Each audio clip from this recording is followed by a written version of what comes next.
नमस्कार दोस्तों, मैं विकास त्रिवेदी आपके अपने यूट्यूब चैनल विकास स्टडी सर्कल पर आप सभी का स्वागत करता हूं।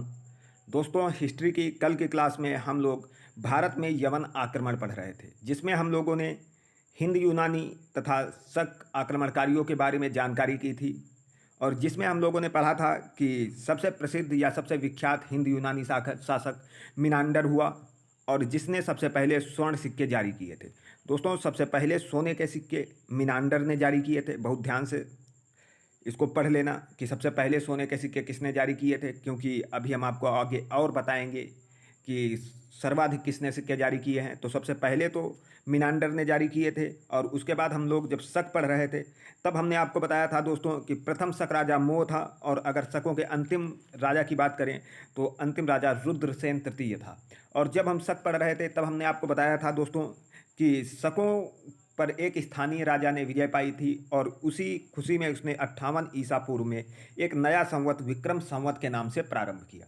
तो विक्रम संवत 58 ईसा पूर्व में स्टार्ट हुआ है और आज का हमारा टॉपिक है कुषाण वंश। तो दोस्तों, बहुत ध्यान से देखना और बहुत इंपॉर्टेंट चैप्टर है। इससे सभी एग्जामों में क्वेश्चन पूछे जाते हैं कुषाण वंश से, क्योंकि इसका सबसे प्रतापी शासक दोस्तों कनिष्क हुआ है और कनिष्क के शासनकाल में बहुत से विद्वान रहे हैं, तो उनसे क्वेश्चन बनते हैं। और अभी आप अगर देखेंगे यूपी ट्रिपल एस CPET जो एग्ज़ाम हमारा 15-16 अक्टूबर को होने वाला है, उस एग्ज़ाम में भी कुषाण वंश से क्वेश्चन 100% बनना तय है। तो बहुत ध्यान से बिना स्किप किए हुए वीडियो को अंत तक देखें और ज़्यादा से ज़्यादा लाइक करें, शेयर करें और चैनल को सब्सक्राइब जरूर करें। दोस्तों, शुरू करते हैं आज का अपना टॉपिक कुषाण वंश। तो दोस्तों, कुषाण वंश का संस्थापक कुजुल कड़फिसेस था।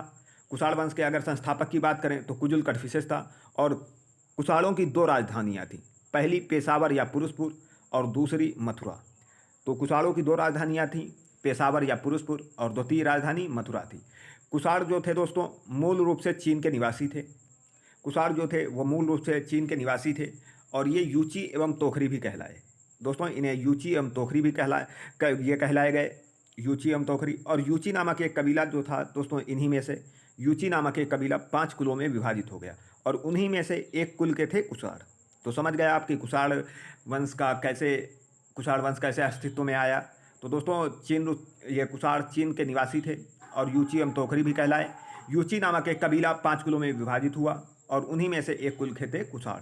उसके बाद दोस्तों, कुषाण वंश का संस्थापक हमने आपको बताया कि कुजुल कड़फिसेस था और कुजुल कड़फिसेस के अगर उत्तराधिकारी की बात करें तो इसका उत्तराधिकारी विम कड़फिसेस हुआ। दोस्तों, इस वंश का सबसे प्रतापी शासक कनिष्क, उसी से संबंधित क्वेश्चन आज हम करेंगे, कनिष्क।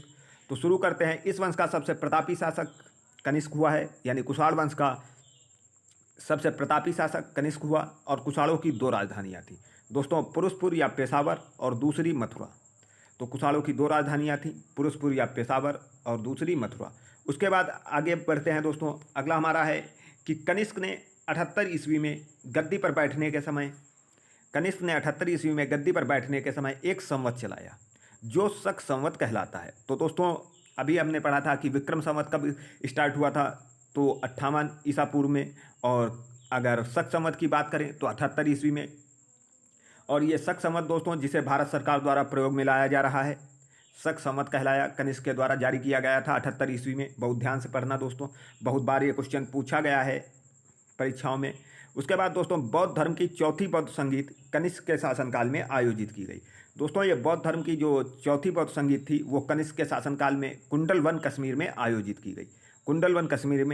की गई और इसकी अध्यक्षता वसुमित्र ने की।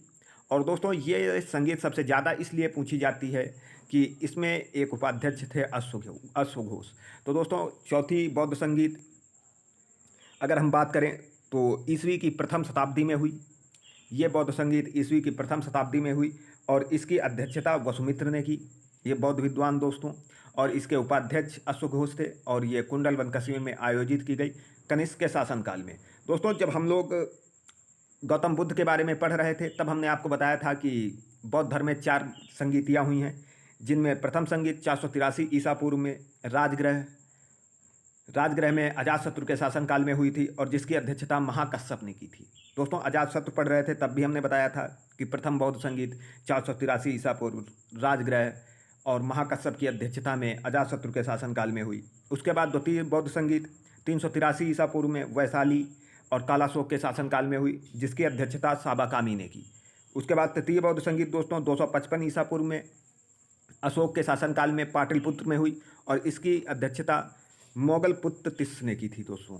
तो ये चीज़ आपको समझ आ गई होगी। उसके बाद दोस्तों अगले क्वेश्चन पर चलते हैं कि चौथी बौद्ध संगीत के बाद दोस्तों, ये जो बौद्ध संगीत के बाद बौद्ध धर्म था वो दो संप्रदायों में विभाजित हो गया। दोस्तों चौथी बौद्ध संगीत के बाद बौद्ध धर्म दो संप्रदायों में विभाजित हुआ, पहला हीनयान और दूसरा महायान।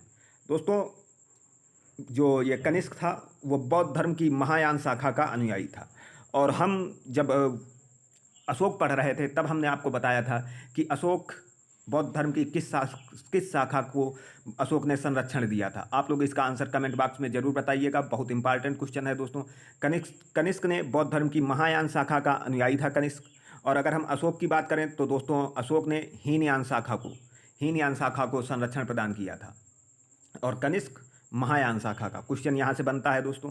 उसके बाद बहुत इंपॉर्टेंट है, बहुत ध्यान से देखना दोस्तों। कनिष्क का राजवैद्य आयुर्वेद का विख्यात विद्वान चरक था दोस्तों। ये कनिष्क का राजवैद्य था चरक, और जिसने चरक संहिता की रचना की। दोस्तों UPSSC जो PET का एग्ज़ाम 2021 में हुआ था 24 अगस्त को, उसमें ये क्वेश्चन आया था कि चरक संहिता की रचना किसने की है। तो चरक संहिता की रचना चरक ने की है, और ये चरक जो था वो कनिष्क का राजवैद्य था।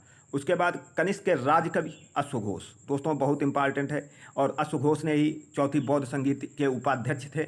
और कनिष्क के राजकवि और अश्वघोष ने बौद्धों की रामायण, दोस्तों बौद्धों की रामायण किसे कहा जाता है, बुद्धचरित की रचना, बौद्धों की रामायण बुद्धचरित की रचना अश्वघोष ने की है। उसके बाद दोस्तों चौथी बौद्ध संगीत के अध्यक्ष रहे वसुमित्र। इन्होंने महाविभास सूत्र की रचना की, और इसे ही बौद्ध धर्म का विश्वकोश कहा जाता है। दोस्तों बहुत इंपॉर्टेंट क्वेश्चन है। बौद्धों का रामायण बुद्धचरित कहलाता है, जिसकी रचना अश्वघोष ने की, और महाविभास सूत्र की रचना वसुमित्र ने की, और इसे ही विश्वकोश कहा जाता है। उसके बाद दोस्तों भारत का आइंस्टीन नागार्जुन को कहा जाता है, और इनकी पुस्तक माध्यमिक सूत्र। दोस्तों नागार्जुन की पुस्तक क्या है, माध्यमिक सूत्र, जिसमें इन्होंने सापेक्षता का सिद्धांत दिया। ये कनिष्क के राज दरबार में रहते थे। तो दोस्तों इन पुस्तकों को जरूर याद कर लेना, इनसे क्वेश्चन UPSSC PET में पिछली बार आया था, और फिर से आने के पूरे चांस हैं। तो ये चीज़ आपको समझ आ गई होगी। उसके बाद दोस्तों गांधार शैली एवं मथुरा शैली का विकास कनिष्क के शासनकाल में हुआ। दोस्तों गांधार शैली एवं मथुरा शैली का विकास की अगर बात करें तो कनिष्क के शासनकाल में हुआ। उसके बाद भारत के इतिहास में कनिष्क एकमात्र ऐसा शासक था दोस्तों जिसने बौद्ध धर्म को राजधर्म घोषित किया। कनिष्क एक ऐसा शासक था जिसने बौद्ध धर्म को राजधर्म घोषित किया। उसके बाद आगे बढ़ते हैं। कनिष्क ने कौन सी उपाधि धारण की थी, तो दोस्तों कनिष्क ने रोमन सम्राट की उपाधि सीजर धारण की थी। कनिष्क ने रोमन सम्राट की उपाधि सीजर धारण की थी। और कनिष्क की मृत्यु दोस्तों 102 ईसा पूर्व में हो गई। कनिष्क की मृत्यु 102 ईसा पूर्व में हो गई। और कुषाण वंश का अंतिम शासक दोस्तों वासुदेव था। कुषाण वंश का अंतिम शासक वासुदेव था। और अगर संस्थापक की बात करें दोस्तों तो कुजुल कड़फिसेस था। और सबसे महान सम्राट कनिष्क था, जिसने 78 ईस्वी में शक संवत चलाया। और उसके बाद दोस्तों हमने आपको कल बताया था कि हिंद यूनानी शासक मिनांडर ने सबसे पहले सोने के सिक्के जारी किए थे, और कुषाणों ने दोस्तों सर्वाधिक सोने के सिक्के जारी किए। तो सर्वाधिक सिक्के जारी करने की अगर बात करी जाए तो यहाँ पर कुषाणों ने जारी किए हैं। और अगर सबसे पहले सोने के सिक्के जारी करने की बात करें तो हिंद यूनानी शासक मिनांडर ने जारी किए। उसके बाद दोस्तों हमारा आज का अंतिम क्वेश्चन है कि कुषाण राजा देवपुत्र कहलाते थे, और यह उपाधि कुषाणों ने चीनियों से ली थी। ये उपाधि दोस्तों कुषाणों ने चीनियों से ली थी। तो दोस्तों उम्मीद करता हूँ ये वीडियो आपको अच्छा लगा होगा। अगर वीडियो अच्छा लगा हो तो अंत तक देखकर वीडियो को लाइक करें, शेयर करें और चैनल को सब्सक्राइब करें। मिलते हैं अगली क्लास में मौर्योत्तर काल से बनने वाले महत्वपूर्ण प्रश्नों के साथ। तब तक के लिए धन्यवाद। जय हिंद।